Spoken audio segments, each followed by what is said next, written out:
ছবি দিলে তো কাম ফেলা যাবে আমরা বাংলাকে ছবি দিলে মুখে পানি আসে আর ছবি দিলে কাম করি।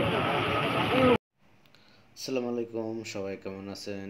আলহামদুলিল্লাহ, আপনাদের দোয়া ভালোবাসা আমিও সুস্থ আছি।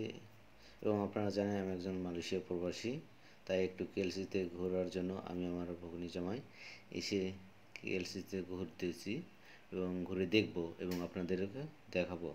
কেএলসিসি গিয়ে তারপরে আমার গ্রামের এক ভাই আছে, তার সাথে দেখা হয়নি আজ থেকে 8 থেকে 9 বছর হইতেছে। সেও কিন্তু মালয়েশিয়াতে আছে, আমরাও আছি, কথা হয়, ফেসবুকে চ্যাটিং হয়, মেসেঞ্জারে কথা হয় এবং গ্রামে থেকে জানি সে মালয়েশিয়াতে আছে, কোন জায়গা জানি না। তো আমরা যে কেএলসিসিতে গিয়ে ফোন করলাম আমার ওই ভাইটাকে, সে বলল আমি কেএলসিসি টাওয়ারের অপোজিট পর্যায়ে আমি কন্ট্রাকশন কাজ করি।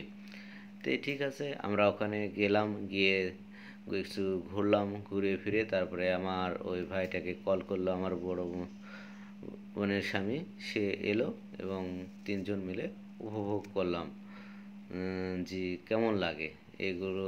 চতুর্দিকে ঘুরলাম, দেখি অনেক লোকজন। সে এলো সন্ধ্যা 7টা 45 মিনিটে।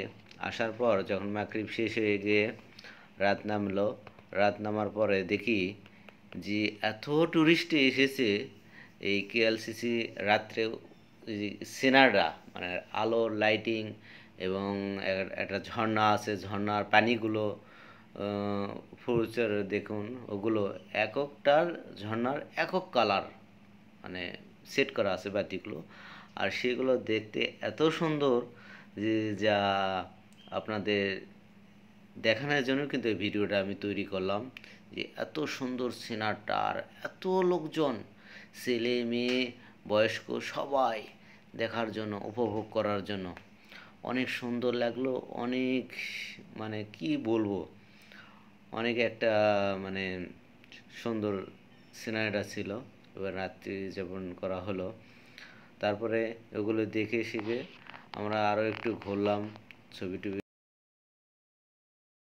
করলাম এবং পিকচার তুললাম। মিলে তিনজন আবার ঘুরলাম, ঘুরে আমার ভাগ্নি জামাইয়ের রুমে এলাম। এসে ফ্রেশ হয়ে সে রান্নাবান্না করলো, খাওয়া দাওয়া করে তারপরে আমরা শুলাম। আর মনে মনে ভাবলাম যে আবার কখনো ছুটি পাই তাহলে আবার আসবো। আর আপনারা যারা এই ভিডিওটা দেখলেন, অবশ্যই যারা দেখেননি তাদের দেখার জন্য কিন্তু ভিডিওটা তৈরি করছি। আর আপনাদের মতামত এই কমেন্ট বক্সে জানাবেন এবং লাইক কমেন্ট শেয়ার করে জানাবেন। ধন্যবাদ সবাইকে, আল্লাহ হাফেজ।